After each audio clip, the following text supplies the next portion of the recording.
Spring Championship continues. Welcome back, everybody, to the Spring Championship here in Shanghai. I'm TJ, joined by That's Admirable. Man, another Chinese player falls and is eliminated. Trunks, the last man standing for the home region. And probably the least expected to be prior to seeing the lineups from the players. The least known, the least experienced, but he's the one carrying the flag at this point. And now that we're halfway through the day, we can start taking a look at what's going to happen in the second half. It's decider matches from here on out, which means one player, their tournament run comes to an end, and the second player, they're moving on to the quarterfinals, one match away from that World Championship berth. Group A, Citizen Napa is waiting in the quarterfinals, but up first we'll see Muzzy versus Neirea in the decider match. Ooh, a heart-wrenching match for myself as well. I've been good friends with Muzzy and Neirea for quite some time. Muzzy had a perfect 10-0 performance at the Americas playoffs, but Neirea, this is his second championship back-to-back. A tough match for both. And in Group B, Kunet waits in the quarterfinals. Hoy and Kranich are going to fight it out for that second spot out of Group B. Probably the two players with the biggest pedigree in this group, and one of them will not move on. No question about it. Hoy was my pick to win the winter playoffs, which he did. He was my pick to win the whole tournament here as well, but he's facing off against Kranich in the hunt for his third World Championship appearance. And taking a look at Group C, Mage surprised a lot of individuals, except for me and Sottle, who picked him all the way along. He's waiting in the quarterfinals. Kalento versus Trunks. I don't even know who the Chinese fans are going to root for in this one. Their big star Kalento, or the only Chinese representative left in Trunks. Kalento has traveled to China a lot for various tournaments and has a huge reputation for winning over and over again. But Trunks, again, the lone Chinese representative, one of the toughest matches he'll ever play. And I feel like I need to go faster because this music is picking up, but RDU is waiting in the quarterfinals in Group D, and Ant and Treadsred are fighting it out for the decider match. That's right, and this is a big performance for Ant. He's been here for year after year after year, and finally his major breakout performance, 2 matches away from the World Championship, but he's got to go through Treadsred, who just came off a blistering 3-game set. Oh yeah, I mean, Jason Joe was pretty doomed from the start in that group, as Dan and Kibler mentioned, but you know, a little bit disappointing to see him go early, especially after his performance at the World Championship last year. But for the second half of the day, I think one of the big stories moving forward is going to be the pressure that's on Trunks' shoulders. The only Chinese player left going up against Kalento. I mean, he said it himself. He's not really a professional player. He works a full-time job. He's married, has a little baby. I saw it. Show me a picture of it. It's a cute baby. But babies don't really help you win in Hearthstone. Well, maybe that's part of the reason he doesn't have a lot of pressure on his shoulders at the same length, though. He's not expected to be one of the world's greatest professionals and be at the tip-top of performance. He takes it in stride and goes match by match. China at 1-7 right now, he's the only one who's won. You know, that's a point of pride for him, sure. I think, and a way to relax is in a situation like that, knowing that you've bested all of the other competitors who are in the same region. Yeah, and you know, another big story, taking a look as we get to the second half of the day, is some of the class win rates throughout the first 16 matches here at the Spring Championship. Looks like Shaman has quite a big lead, 65% win rate. But I think, you know, a big surprise for me here is how low Paladin and Warrior are. A lot of players brought those. Murloc Paladin was one of the most popular decks in the field. Not even a 50% win rate. It's very tough to target Shaman in a lot of these lineups, but Warrior and Paladin, I think, have targets on their forehead. I think it's a lot of the reason you're seeing the win rates perform differently in these tournament lineups. All right, well, it's time to get into the second half of the day. It's time for the decider matches. So starting things off, the first player from Ukraine, second championship in a row, looking for another spot at Worlds. It's Neirea.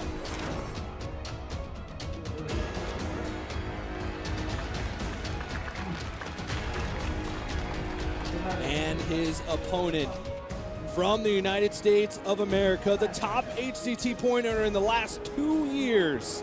It's Muzzy.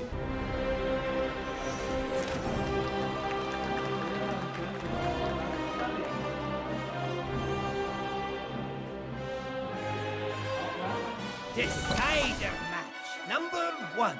Muzzy versus Neirea. Muzzy is a good player. Neirea is definitely going to be a tough opponent for me. Feeling confident in my decks. Basically, need to play well and not be nervous while playing the game. That's it. I would say that I'm playing for myself. I proved myself at playoffs, and now at championships. I have to prove to myself again that I am this great player that I think I am, and hopefully qualify. Muzzy versus Neirea. Let's see what you got. Got a little bit of feeling of deja vu, Subtle. We may have seen these two players play each other already, and we may have been the ones casting as well. So it's going to be is it going to be a repeat of the match we saw yesterday? We say we saw them play before. We definitely heard them play before. Yeah. But hopefully this We time saw bits. we can focus in and have the fantastic series that these two players deserve, because make no bones about it, these are two of the absolute global heavy hitters in Hearthstone. Neirea with the chance to go to all 3 seasonal championships this year. If he doesn't just get the job done here and now and make his way back to a repeat World Championship performance, Muzzy, as you heard TJ say in the intro, is the leading points earner last year, this year so far, and in the total HCT system combined. Yeah, it's absolutely incredible performance so far by Muzzy. If Neirea doesn't make it, I have no doubt we'll see him at Summer Championships. Is this just going to be a theme going forward? We can check out the bans now. The Burn Mage from Neirea is out of there, and the mid-range Murloc Paladin from Muzzy is going to be gone as well, which means Jade Druid is available for both players, but then the Quest Rogue and Burn Mage and Evolved Shaman and Quest Warrior left, and I do feel like Quest Rogue might be the one that gets a little bit tricky if Neirea can't match it against the Jade Druid. Yeah, no surprise to see the mid-range Paladin, Muzzy's mid-range Paladin going down. When I was breaking down the matchup chart for this series, mid-range Paladin just has ticks all across the board against Neirea's lineup, so no surprise to see that one going down. The story of Muzzy's lineup as a whole, though, is that he's teching all of his decks ever so slightly against Shaman. We call it kind of a soft target strategy, where he's not all in and bringing specific archetypes to target a deck. He's just bringing good decks, but then he's using tech inclusions to target himself towards Shaman. Crazed Alchemist, for example, is in some of his decks to be able to snipe down the important totems.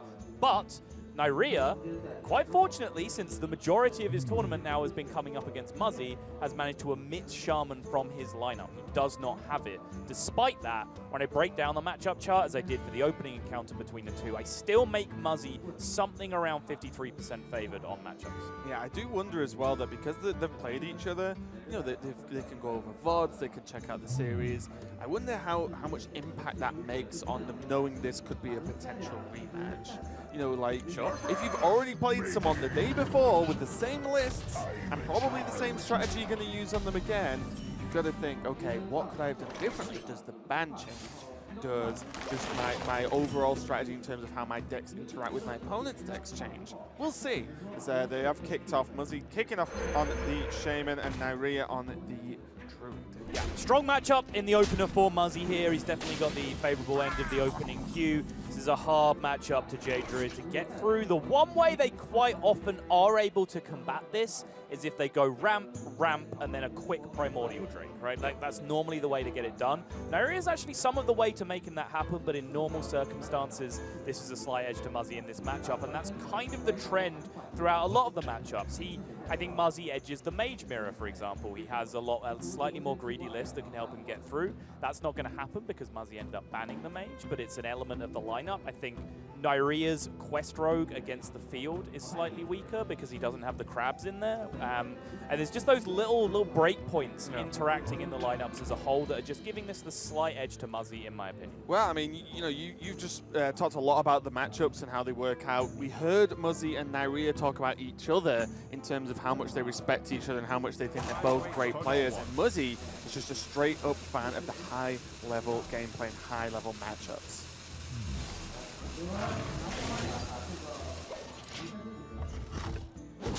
My favorite thing about Hearthstone is playing very high-pressure, high-legend games, and I think a lot of other players would agree with me on this. It's where Hearthstone is most enjoyable. When you're at the high level, there's a lot of stress that you have to deal with. Hell of a lot of stress.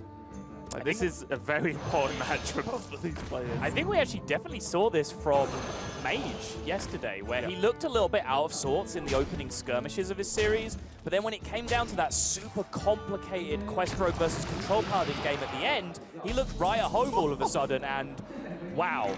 That is what they call in the business a bit of a low roll. Double Edwin Van Leaf. Yeah, I mean, it's a high roll in terms of naming conventions, but low roll in terms of actual stats. Double 1-1 is quite the shame there, but Neirea does not have swipe available. And that preemptive hit in must just say, hey, Muzzy, guess what I got in hand? Because there are very few instances that you would put another minion to 2 health. Right. It doesn't help swipe. It doesn't change anything for Wrath, unless there's a sneaky Moonfire in the list that no one's seen. It's pretty much saying, guess what? So, Innovate, Primordial Drake. 2 choices here, and it's a straight-up divergent path for Muzzy. Does he want tempo or does he want value? If he wants tempo, he can just go ahead and coin out a 5-5 here. This is all in mind that he knows Innovate Drake is happening next turn because of exactly what you said. If he wanted to go value instead, then he can go Manatide Totem. Then Manatide Totem would survive, draw him a couple of extra cards, but he would then have the big threat of the 4-8 coming through that he wouldn't be able to deal with. Between this, the 5-5 hitting the board, the 2-3 that will also survive, he has much more potential to push through damage, and he can push through damage as well just by devolving this 8-mana taunt out of the way.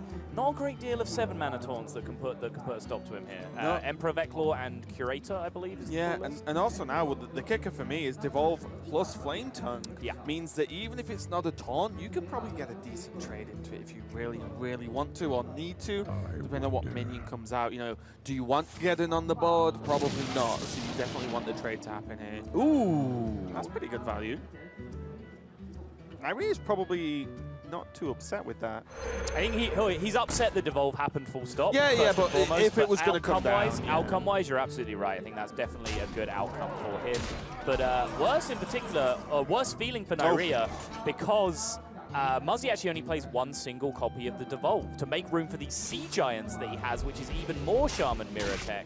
He's cut 1 Devolve and 1 Bloodlust from his list, so even more unlikely than usual that he would have that Devolve already. Yeah, Sea Giants Aura, as you said, Sol, because a lot of players have been messing around with 1, and the cuts have varied throughout the list, but Muzzy's saying, no, if I'm going to play with 1, I want to play with 2. Now, though, Muzzy has lost the board. To a certain extent, yes, he's got more minions now, but you know there's a 6-8 on the board. But what's important is he just has more minions for multiple targets for Neirea to deal with. If it was just a 1v1, then you're probably feeling Neirea's side of the board at this point. But any sort of chip damage coming down now, you know, the Bloodlust being drawn just changes this because Neirea's on such a low health total. Yeah, and there was a visible sigh of relief from Neirea as Muzzy's entire hand got committed to the board, because at that point, once a player dumps their whole hand, any reads, inclinations, hunches you have about what a particular card in hand might be, those go out the window. And that's often a very relaxing feeling for you, especially if you're a very long-time player like Neirea who understands all the mechanical situations inside out, because it means you can just play the odds at that point, right? Like the hand is empty, X amount of cards are being drawn, what are the likelihood that he can Bloodlust me, Jade Lightning me, whatever it is you need to play around, it becomes a much more simple equation when reads, hunches, whatever you want to call them, have just gone out the window. Yeah, Neirea will really want to be drawing a spell now. 2 Gadget Sands, and the Ooze, although he's a good card, is not available because, oh, well, it is available as a 3-3. We're not going to get any value because there is no weapon available at the moment, or equipped. Board state is being built though, and with one swipe gone for Neirea, it's hard for him to answer these token board states when just the sheer number of minions on Muzzy's board exceeds his, but the Auctioneer turn can now make some stuff happen. Blossom, not what he was looking for. Would have loved a Wrath or another Earthen Scales just to keep on cycling, but does have enough mana now just to drop hero power and start not the end of the board world. state. Yeah, not the end of the world having a hero power the armor gain and just kill off one of these minions. Means that there is something to do. Neirea is on the cusp here because, as you said, Muzzy, dry on resources, not getting Manatide down last turn because he valued the Ire, putting higher pressure on the board. You know, it is definitely valid. I'm not saying it's wrong, but what it means is if this Ire doesn't work out for him, then everything is delayed an additional turn and an additional turn, and all the while Neirea has got some value in hand now, with at worst being able to play Gadgets and Jade Blossom next turn. Giant. It's not good enough at this point though. That's the sad thing for Muzzy. Nessie's just getting there. Yep, sure is. And Neirea actually had the freedom on the previous turn to trade through the Ire and leave a greater number of bodies on the board, because Bloodlust would still be 1 damage off lethal at that point, and Bloodlust plus some other source of damage is just exceedingly unlikely at that point, going back to what I was saying a couple of turns ago, where it just becomes a pure mathematical situation of what's being likely to be drawn, and there only being 1 Bloodlust in Muzzy's deck. 1 Bloodlust, but 2 Jade Lightnings, and there's one of them. And Jade Lightning is one of the few cards that Neirea can't do much about, right? It's just going to get him for 4, potentially 5 with a totem. And it means that he can't put taunts up in the way to stop Bloodlusts. He's just going to take the damage, so... Feral Rages and Earthen Scales definitely have something to say about it, though. And with a potentially full Auctioneer turn ahead of him here, Neirea has to consider how deep he wants to go here, whether he just wants to go Curator, potentially set himself up for lethal on the following turn, or whether swipe to try and dig for the armor gain. It looks much more promising to me.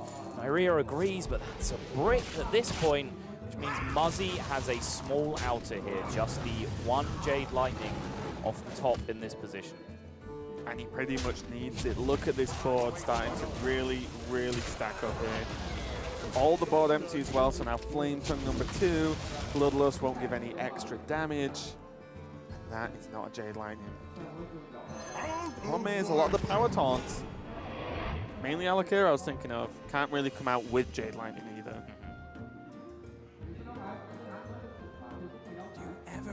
Rathian just to draw a card. Yeah, I mean, yeah, I think you it's just right. need it, right? It feels bad, but I think you need it. Yeah, I mean, if you Rathian and you draw the second Jade Lightning in the next draw, which is 1 out of 14, the one after, which is 1 out of 13, then you still have spell damage totem out to then get through the Jade Lightning, so that makes sense to me.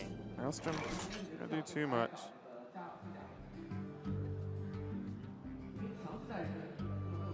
What does Neirea have left from the Curator? 1 Drake. And Hungry Grab. Yep.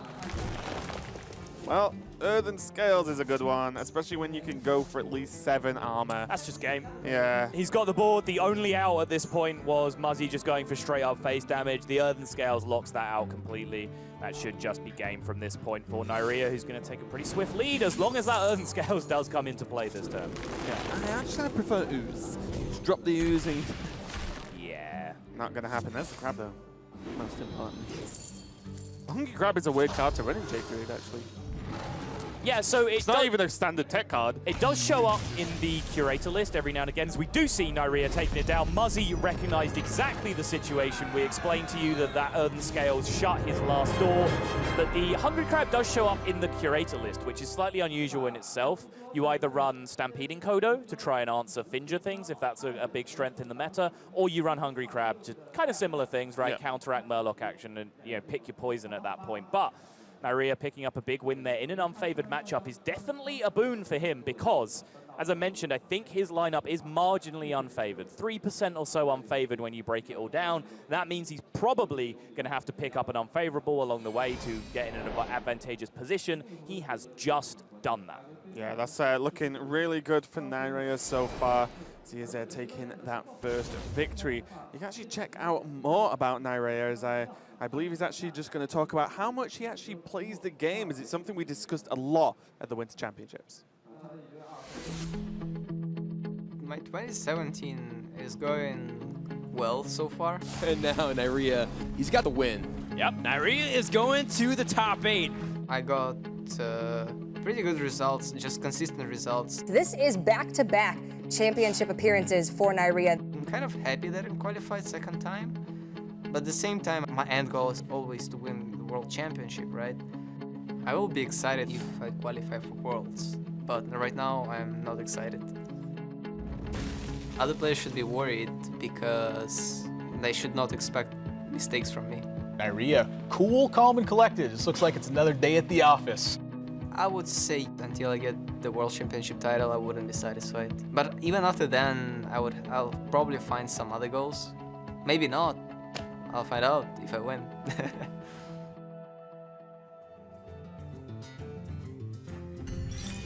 Definitely been a lot of fun hanging out and getting to talk to Neirea over the course of the 2 seasons we've been casting this year, as he has been a major factor. And I mentioned before we went into that piece about the the amount of time Neirea has been playing the game and how many hours he puts into practice. And there has been a shift from winter to spring. and he's actually, you know, gone a bit of a harsher training regime now. Yeah, and it's primarily RDU, I believe, that's responsible for that. They practice together, and you know, RDU told me they were building lineups together. They were practicing at Seat Story while we were there.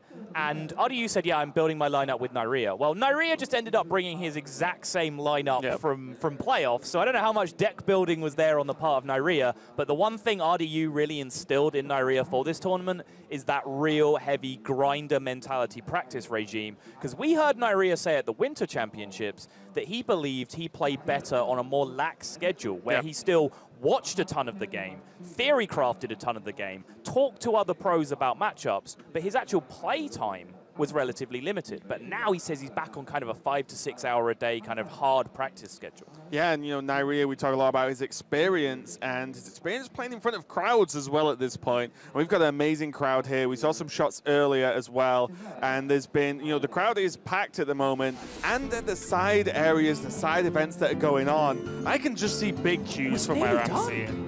That puzzle's nearly done. It's getting really. They're gonna have to put a new one up for tomorrow at this rate. Look at that. I'd love it. They just go out and buy a puzzle. It's like a 30-piece one and just stick it to the wall, and they're like, okay, yeah, this is all we've got left to work with. But some people are really committing to this one, and it's looking pretty sweet. Yeah, that guy just in the middle of nowhere just jammed a piece with no connectors. Just yeah, that goes there. I just know. I'm just sure. Feel it. But yeah, we've got you know, meet and greets going on. Challenge the devs as we see Matt Weibel there. Matt Weibel getting bodied by drawing patches right there. Look at that. We should be commentating those games as well. No, actually, Joe, did you see the picture on Twitter? It's like Che posted an image on Twitter. That moment was him drawing patches, and everyone just freaking out about it. Yeah, brilliant. But yeah, even the devs aren't immune. They can't flick a switch and stop themselves drawing patches. It happens to the best and the worst of us.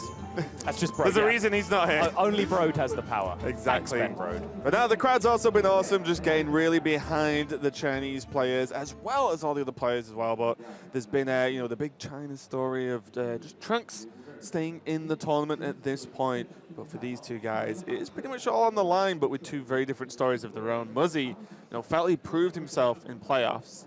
Can't argue. But no, I can't. But there is specifically me. Yes, you're not allowed to argue, quite legally, actually. But you know, Muzzy wants to do the extra step, right? You know, just getting through playoffs, fantastic. But you don't go to championships saying I was happy with playoff wins. Yeah, and I mentioned this. I feel like I'm repeating myself a little bit because we did cast this exact matchup earlier on, but Muzzy has been a top X player, like what almost any number you want to assign to that X, he has been in that top grouping of players in the world. And those who are kind of in the know have known that he hasn't had the big result to expose himself to the more casual fan, to really make people understand that he's on the level of a Kalento or whoever, you know, you hold up to your bastion of Hearthstone skill. Now with that 10-0 run for America's playoffs, it's really hard to argue with a streak like that. He stretched it out to 11 as he picked up his opening win against Neirea, but then fell down to the lower bracket, now 1-1 in this tournament, and with an 11-1 record in full this season.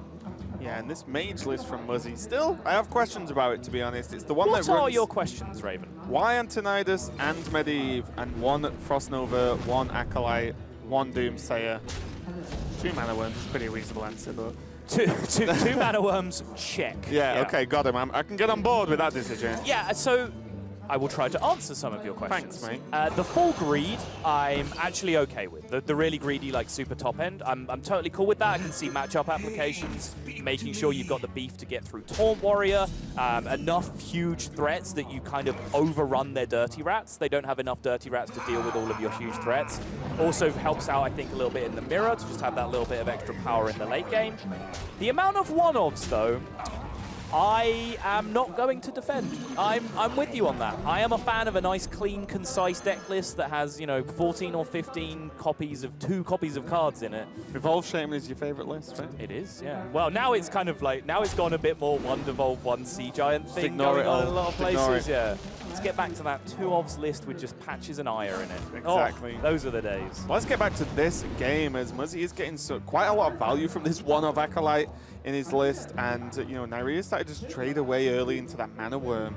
And in terms of quest progression, he's got a bouncer, and he's bounced the Swashbuckler back once, but the hand doesn't look amazing. I feel like Swashbuckler's going to do the work here in terms of the value of the hand going forward.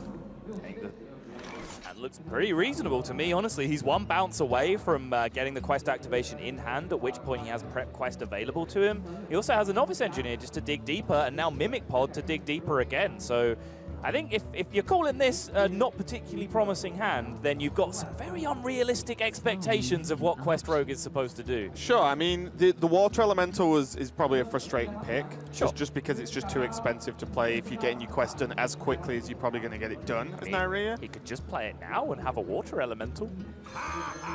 Factual, correct, yes. I mean, he could just play a 4-drop on 4. Mana Bind, okay, that changes a few things. I love Mana Bind as a card. It's a shame it's not played more often. I mean, you know, the reason I throw that out there as, you know, a sort of semi-serious point is that he doesn't really have quest activation set in his hand just yet. So he doesn't know which turn he's going to be completing the quest on. So he doesn't really know whether this 3 mana that he just spent on Swashbuckler and Bouncing is actually relevant to his overall quest progress in terms of whether it speeds it up by a turn or not. So the potential to just develop a 3/6 and then have that around to answer any threats that come down on the following turns actually look like it would be a relatively promising play. I think the main thing that sticks out to me with this hand is the quest completion, sure, you know, it's almost there, but, you know, Patch is already gone, and then there aren't actually that many minions to use as 5/5s, right? There just isn't too many, and your opponent's just drawn 3 cards off Acolyte. Yeah. And the list is, you know, the way you play this list against Rogue is normally just very aggressive in itself, as we're about to see, with just dropping a minion down. Ooh. Well, that changes a couple of things now, because you'd imagine the amount of digging you can do with Novice Engineer means you will get some more minions pretty quickly. Yep, leading out with Novice, using the oldest copy of Novice Engineer in hand, which as a general rule is good sequencing. The card to the furthest on the left of your hand is the card that your opponent has the most information on at any given point. So if you have 2 copies of the same, the one further to the left is usually the one that your opponent's more likely to have a read on.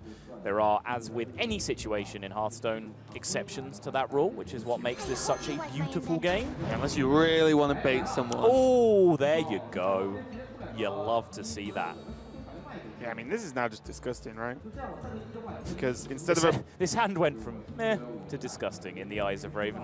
Yeah, I mean, you know, 2 cards drawn, one's the Balfin, and one's another Swashbuckler to complete the quest. I think that adapts my point to no minions in hand to actually suddenly you've got 3 from 2 draws, and with that not needing a bouncer. In regards to your no minions in hand point, I kind of let it fly, but if you look at the hand, there was 2 Novice Engineers in hand, which are going to draw... Not when I originally said There was it. 1 Novice Engineer in hand, which is going to draw more minions. There's a Mimic Pod in hand, which is most of the time going to draw more minions. Like, it was going to get there eventually, right? Eventually, though. Yeah, sure. How much eventually have you got versus a Burn Mage that drew 3 cards on turn 4? I think that's a reflection more of the matchup than the quality of the hand, right? Like, if you'd have said he needs a much more oppressive hand than this in this matchup, then I would have got on board with you straight away.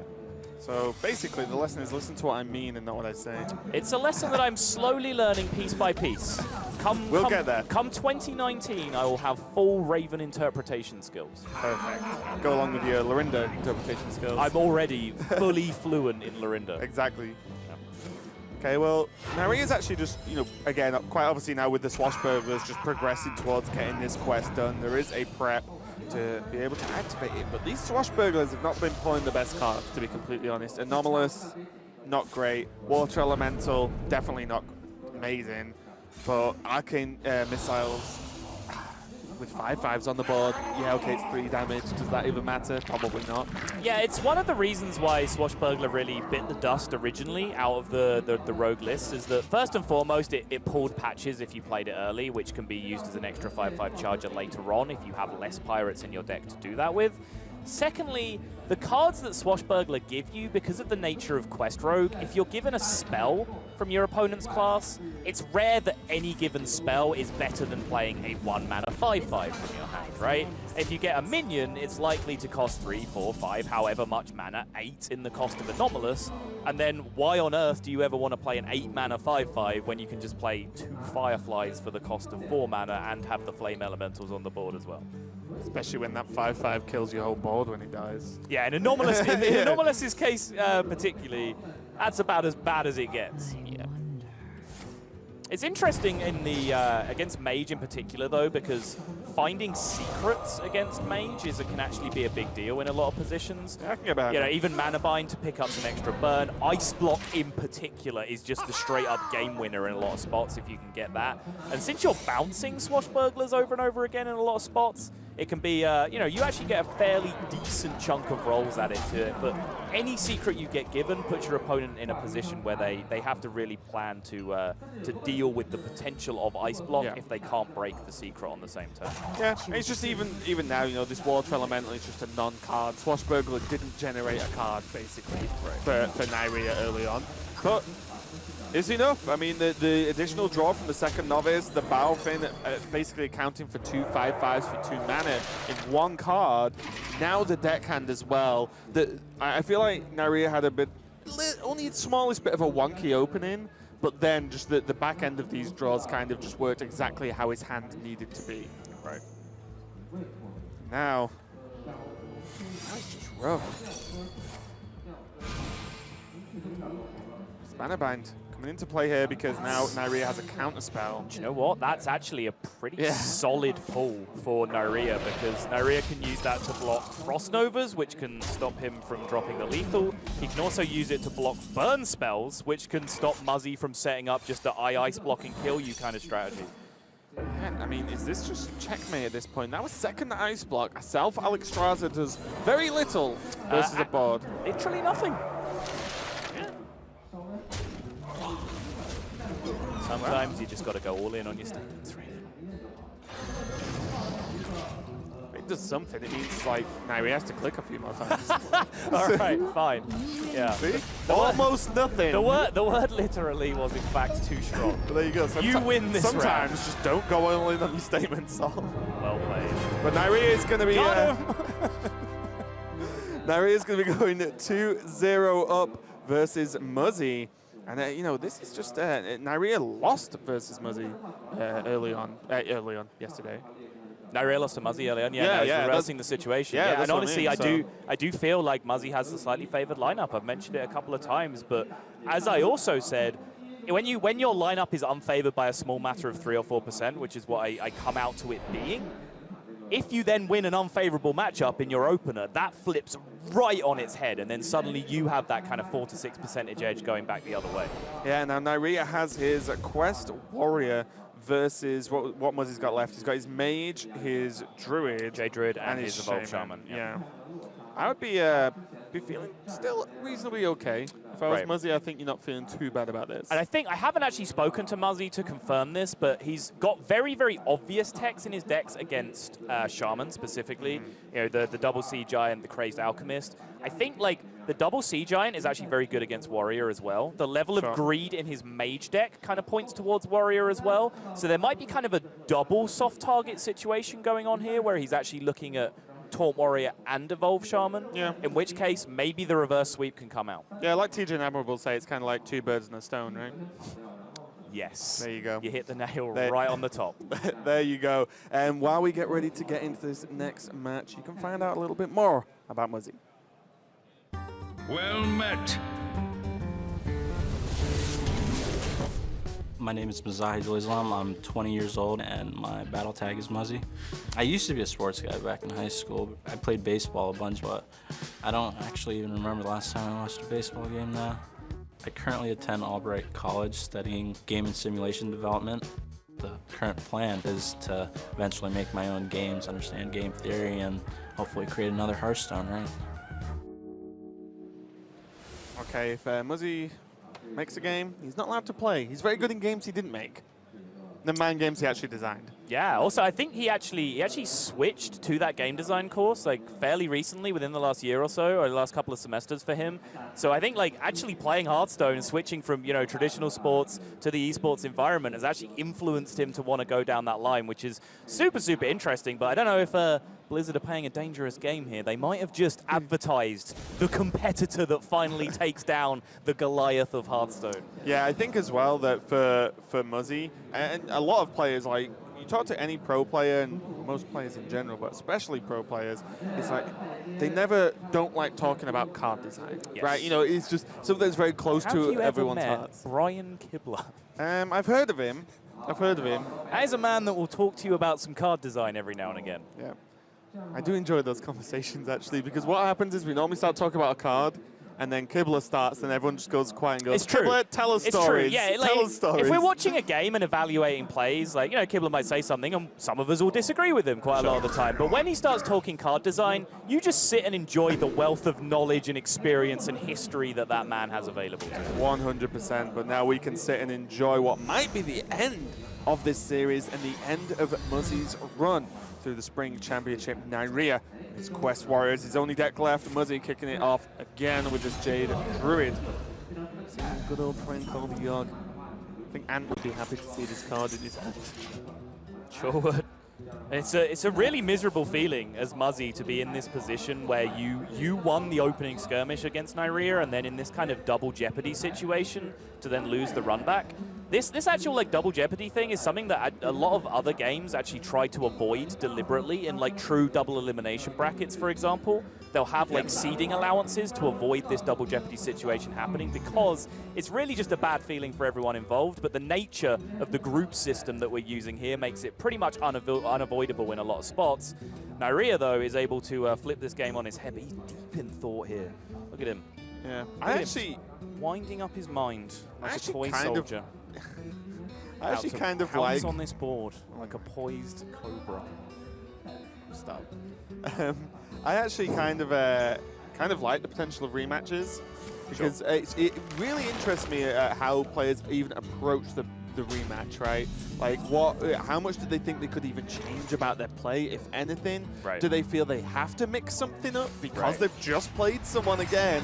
You know, I feel like there's a lot of mind games and thoughts that come into this rematch, but Muzzy, as you said, he's on the receiving end of 2-0 at this moment in time, and he's probably thinking, wow, my win versus Neirea initially might not even matter. Like, this is the game that matters at this point. Yeah, but just to go back to the well on the point before we took a look at that little piece on Muzzy, he's got nice decks to be running into Taunt Warrior with. The one question mark would be that Evolve Shaman, where opinions kind of vary based on the exact makeup of the Shaman.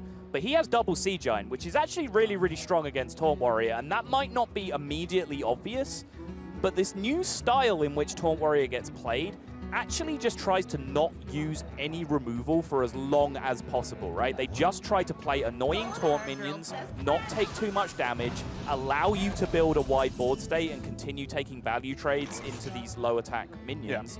And then you can just start dumping Sea Giants because you have so many individual bodies on the board. So obviously, straight away, we're looking at Jade Druid here against Taunt Warrior, which is a very, very favored matchup right off the bat, especially because Muzzy has no card draw concerns right now. He has double Nourish available to him because that's the one way that Taunt Warrior does get through is when the hand runs dry. There's no Auctioneers, or you dirty rat the Auctioneer. There's no Nourish picked up.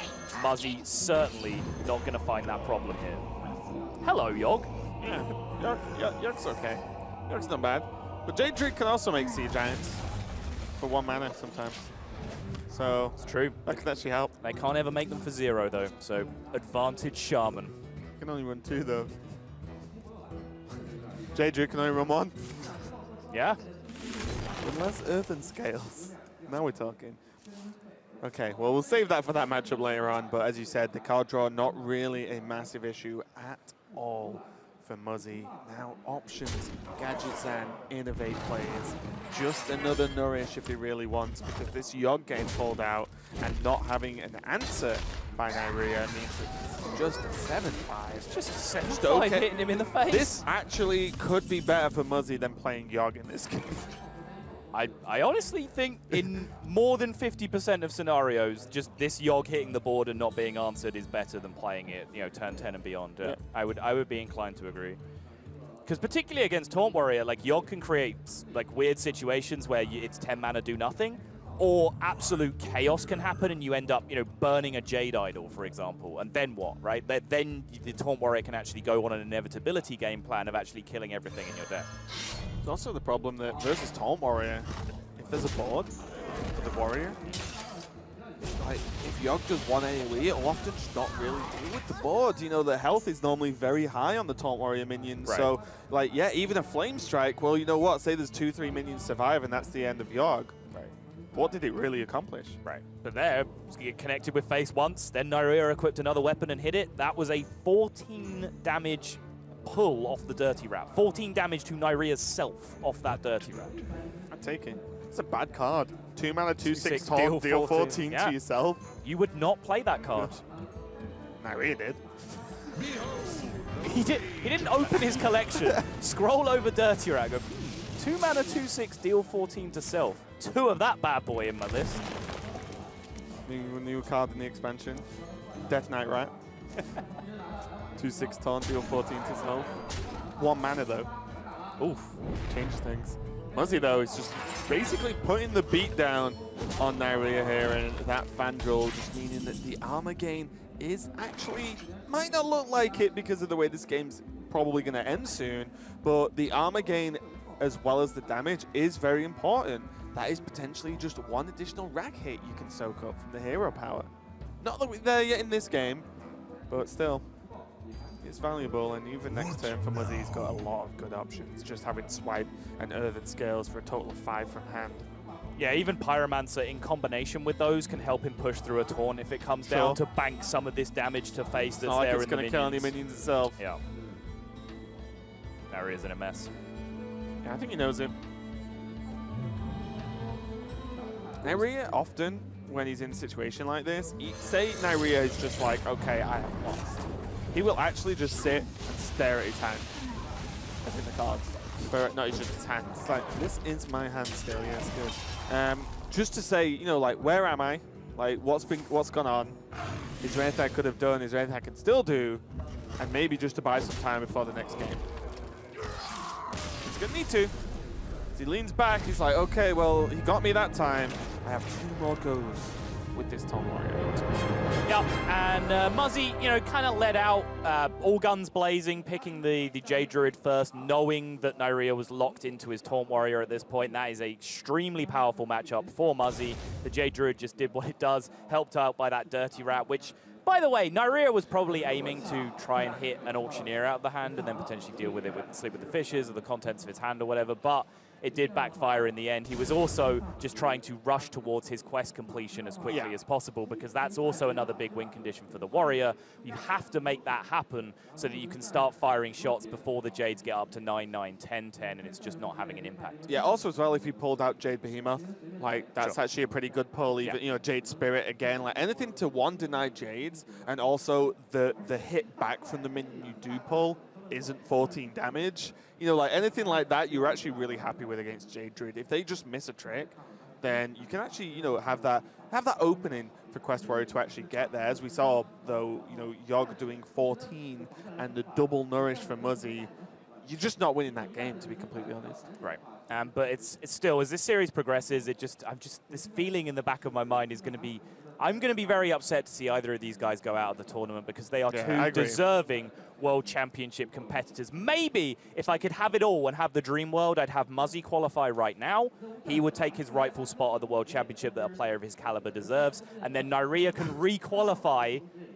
Yeah, are you with me? Yeah, in summer, he can round out the triplet of coming to all seasonal championships and then hit Worlds. And I said in our Kranich series that we cast last that Kranich's achievement, if he pulls it off of 3 out of 4 World Championships, would be unparalleled. If Neirea could pull that off, that would be in there with a shout too.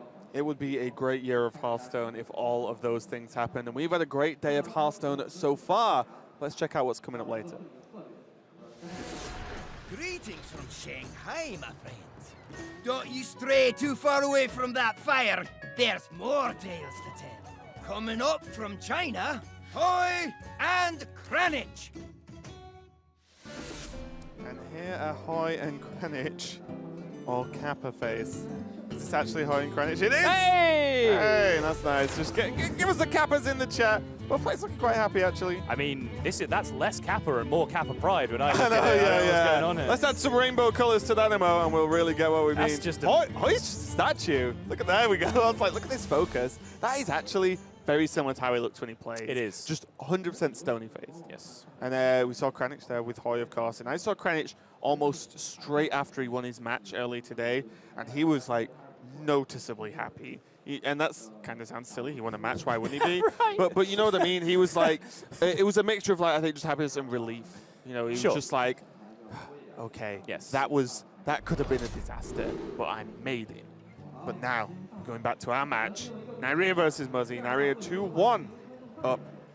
Got this Quest Warrior to win a match with, and Muzzy going onto this Shaman with the double Sea Giant. The cuts, just to remind you, if you don't know, -1 Bloodlust, -1 Devolve. I would love, personally, to see actually -1 Stonehill and get that second Bloodlust back in there. Jam that bad boy back in. I just think Bloodlust is good. Stonehill's actually a pretty solid card to have for this matchup in particular, though, Okay, right? yeah. Which, again, if I'm theory crafting that there might be a little bit of a soft target towards Taunt Warrior in this lineup from Muzzy, in which case having both Stonehill still in the deck is actually a big plus for him. Are you going to ask me whether that works, cutting a Bloodlust and still targeting Taunt Warrior? No, I'm thinking how good would what's better, Bloodlust or Stonehill in the mirror? In the mirror? That's kind of tough. I think Stonehill. I think Stonehill's probably better, isn't it? Yeah, I think... Because you fight for the board so much. Yes. Like, Bloodlust can help you do that. Sometimes you do value Bloodlust in the mirror, but you're using it as a poor man's Flame Tongue most of the time when you do it, I think right? I'm with you on this. So, like, Bloodlust is okay. It can do a job in the mirror, but, like, generally it comes down to, like, a resource battle or someone just jams Doppel Evolve and then it can't happen anymore. I just love Bloodlust. It's great in Hearthstone. I just love Lamb. It was great in World of Warcraft. It was great in Warcraft 3. It's just a great thing. You've lost me. Bloodlust is a spell that's been in Warcraft lore for a long time. What does it do in, like, World of Warcraft? When you use it, it's like a special, like, it's got a long cooldown, but when you pop it, your whole party gets super increased casting and attack speed. Okay. Which so it's like it's like a fury effect for your whole exactly, party, right? yeah. You press it and then you go ham, basically. In case you didn't know, Sottle knows nothing about anything in the Blizzard universe outside of Hearthstone. Should have stopped at anything. In case you didn't know, Sottle knows nothing. About anything. Except for yo-yos and Hearthstone, I'll give you those two. I do know that we're looking at a spectator bug right now. Yes, I was like, that's okay, so Flame Tongue may be mispositioned. And also misplayed because it's not doing its job of giving the minion an additional buff. Raven was checking his nice guy image here, like, that Flame Tongue's on the far left. It is Muzzy, though. Do I call this a misplay? Because this is Muzzy. Yeah, exactly. You're like, there's just that pause where I'm like, sometimes players, believe it or not, are better than casters at playing the game sometimes. But this is just a stretch. I'm struggling. And when I'm struggling, you know it's a problem. Yeah, but that Flame Tongue was dead center. It's now resumed its righteous position on the board. But I want to see Twitch chat. Flame Tongue positioning. LUL. But regardless, didn't matter where the Flame Tongue was. Neirea had the clear with Ghoul Sleep with the fishes regardless. Neirea's hand now. He has to try and get to Curator without things being too crazy, I feel. Seems good. The, checks out. What about Battle Rage as a one-of in these decks? I like it. Yeah, I'll confess I've not played a ton of games of Quest Warrior. Not my favorite deck in the world. But Battle Rage, I often feel always draws for one. Yeah, but a lot of the time, like a 2-mana cantrip in this deck is actually to your benefit. A lot of the time, when you have such a linear makeup as just draw 7 taunt minions and then play them, if you can just cut one card out of your deck essentially and just say, this cantrip's into another card and I'm playing a 29-card deck at the cost of wasting 2 mana, that's to your benefit, right? Because you want your deck very densely populated with those taunt minions. But the one thing that it does do is give you a really nice edge in the Quest Warrior mirror if your opponent is not running Battle Rage. Because the board is just 2-6, 2-7, 1-4 on both sides. And whenever that happens, you can just go nudge, nudge, nudge, Battle Rage, draw your deck. Sure. At the moment, though, Muzzy's pressuring Neirea quite a lot. Just with these little bits here, Aya just proving a bit of a problem. The Ghoul does trade very easily into it. And even with the second War Axe now, and Armorsmith. Too bad for Neirea at this moment, just because the rest of the board is so small. I'm just thinking how afraid he is of Dirty Rat. Imagine if he plays Dirty Rat and Yogg just plays again. He's like, no. Why? Just rips Yogg out of another game. But we have just been passed some information by our industrious researcher, Big Bad J. Billy Beington himself. His full title. It is, yeah. We anointed him as such. Actually, going back to this idea of maybe Muzzy soft-targeting Warrior with some of his tech decisions, Neirea's Warrior is actually 0-3 so far throughout this tournament. And he lost to Muzzy with the Warrior against Mage and Shaman in the first round. And Neirea actually changed up his ban strategy for this as well. This is something that I do remember now that I've been handed to it. He banned Druid the first time round. This time he's banned the mid-range Paladin. That's a good point. Like I said, that's what interests me a lot about rematches. To change your ban strategy, that's a big deal. You don't normally do that.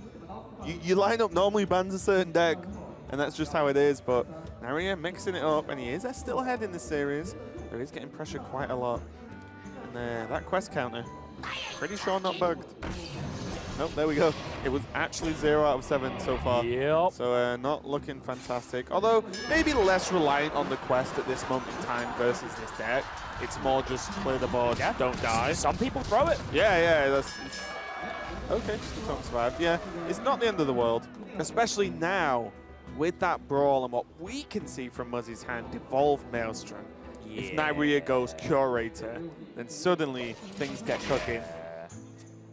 He needs a big draw here. That is not it. Flame Tongue Totem is just not what he's looking for at this position. Not something that he wants to drop into a War Axe, especially since he missed out on the Stone Claw. And now you set this up around turn 3, 4, or 5 or so, somewhere around there, and said he just needs to not let anything super crazy happen, land that Curator, and that is exactly what Neirea has done. Yeah, Curator, I feel it's just, regardless of deck it's in, if it is played in a list, it is often just MVP. It's like kind of an unsung hero in that you look at cards like Stonehills pulling Tyrion, Bloodlust, Doppelgangster Evolve, all the big flashy stuff that can happen in the game. Right. But Curator just gets the job done. It's insane. Primordial Drake has actually buffed Curator so much, it's insane. And this is actually a real design philosophy that echoes throughout Hearthstone of, instead of actually just literally adjusting the numbers and text on cards, nerf and buff them through adding other cards into the game. There's a feature that I regularly do in collaboration with PC Gamer, who I believe are represented here in our media area in the form of Tim. Hey, Tim. Shout out to Tim. There's a list of top legendaries where I collate a bunch of top players and casters, and I know you've helped me out in the past with that as well. Curator was very rarely ever seen on that list, and now it's just sat now number 2, number 3, somewhere around there. Like, it's insane. Did love the phrasing, top players, top casters, and you've helped as well. I know it's. But yeah, my favorite way of that I think Blizzards have buffed cards I haven't seen much play is actually Stone to Spore and Rogue Quest. That was one that was really. That's your favorite, is it? Okay.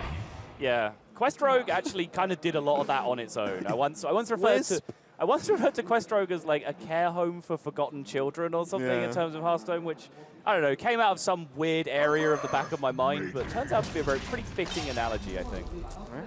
This is a pretty fitting response to this War Axe with this Corsair coming down. He's going to need to do a lot better than that, though, I think. I honestly think the second Curator was dropped without any major threat. It's very, very difficult to get through for Muzzy now. Sometimes didn't want to behave either. It's dancing all over the place. But now, Primordial Drake, Ravaging Ghoul, Sleep with the Fishes again. And now enough Taunt minions in hand to finish the quest over the course of several turns and just reverse the clock back onto Muzzy. Neirea has win conditions coming out of his ears right now. Just 2 armor smiths. Right. Okay. He can armor smith and just pull out of range. He can use all of these board clears to just completely exhaust Muzzy's hand, or he can finish the quest and just flip it back on its head. And that Doppelgangster is paired with the wrong Volve in hand. That is a devolve and not the evolve that he would have been looking for. Yeah, now. It's a pantry spider, though. There is. I do love Frostcaller, though. Think about it. TJ, I'll be thinking about it. Spell damage on the Maelstrom does help get some work done, but is it enough? No, definitely not. I want to see a spell. I want to see this Frostcaller get going. Just want to see it go off. I thought this card was going to be good. The Raven strategy for evaluating cards, if you weren't aware, is just to say every card is good, and then... That's not true. It definitely is. Pretty sure there was a video made that me, you, and Admirable did a review, and we were saying Some cards were bad when they weren't, and some cards were good when they weren't. I'm pretty sure they were featured. But Well, that's in going to the be it. meantime- Never mind about us.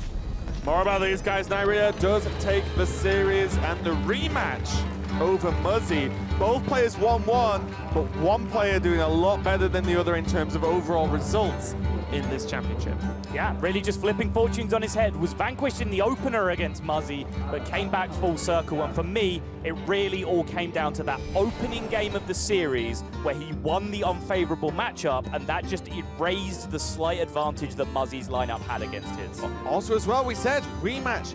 Band strategy changes from Neirea. Straight away, we were talking about the fact it was a rematch and how that could impact the actual game and the actual players. And we saw it, and it worked for Neirea. And the new Mr. Consistency in Neirea. He is now one game away from coming back as a repeat visitor to the World Championship of Hearthstone. Yeah, and Neirea, your winner, is standing by with Ali for a few words.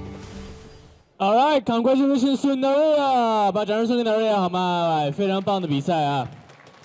今天第2次站到了我们的采访位置，赢得了第2场比赛，相信他心里面感觉也很棒。但是呢，大家不知道在刚开场时有没有发现啊，他和 Muzzy 也算是特别好的朋友，做了一个击拳的动作。我特别想问一下这个。So I guess you must be a very good friend with Muzzy, right? With the fist bump and everything, right?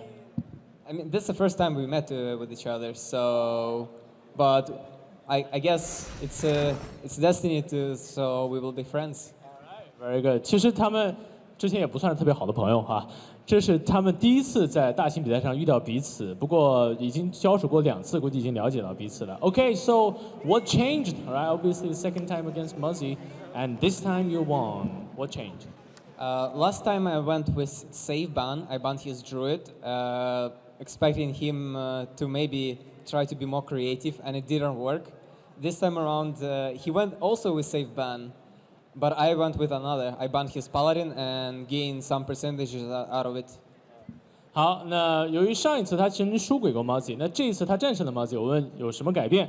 他说上一次的话，他办了对方的德鲁伊，他希望对方可能是打得更有创意一些，但没想到对方完全是按套路走的哈，所以这次的话他改变了自己的想要这个对方主创意的这个想法，就想那好吧，我就硬怼你，就没想到这次反而赢了。All right, okay, right. So you are one match away from the World Championship in the winter. So yeah. So how are you feeling about that? Not gonna choke. 那我们的 Neirea 离世界最终锦标赛的最终决赛的话，也剩下这个1场比赛，因为我们本次比赛的4强的话会进入到我们世锦赛最终的决赛，所以他现在也非常的紧张哈。不过我们还是把最热烈的掌声送给他好吗？来，毕竟也是 K 省的老乡啊。来，掌声送给 Neirea，Thank you very much, Neirea. Right. Yeah, so Neirea there just feeling confident, and I love to see it, to be honest. You know, we saw him in winter, changed up the style just a little bit. He adapted to the rematch for Muzzy, and he managed to get there, and he's only one more match away from actually getting that spot second try this year. Yeah, I said right at the start, just looking down at my matchup chart that I have for this series, there's just ticks across the board for the mid-range Paladin. So I wasn't surprised to see that go down. It wasn't until the god himself, J. Billy B, came over and mentioned that the ban strategy had changed from the opener, that it really all crystallized for me how Neirea found his edge after losing that first series. And he said himself, by going with a slightly more adventurous ban, he just gained himself a couple of extra %. That's all it takes. Yeah, especially when it's just not the most common ban. There are some decks that, regardless of how powerful they seem, don't get banned that much. You know, Shaman being one that just continually surprised me. Evolve Shaman is very, very strong, but it just doesn't hit the ban that often. And I feel like, you know, I think Shaman had, was it 65% win rate? It was the highest % win rate class in this tournament so far, and it just barely ever hits a ban, so that's kind of crazy. Yeah, but before we move on, we've got plenty more Hearthstone to give you, but I do just want to give one more mention to Muzzy because it speaks for itself. He was the top HCT point owner last year. He's in the lead this year, and that means his combined total is ahead of anyone else in the HCT point system since his inception. He is a man that, make no doubt about it, deserves to make his way to a world championship. So I hope he can have a good run through summer later on. Yeah, that was an awesome match overall, and we've got plenty more matches coming up for you today. So make sure you don't go anywhere. We've got a lot of cool stuff coming up.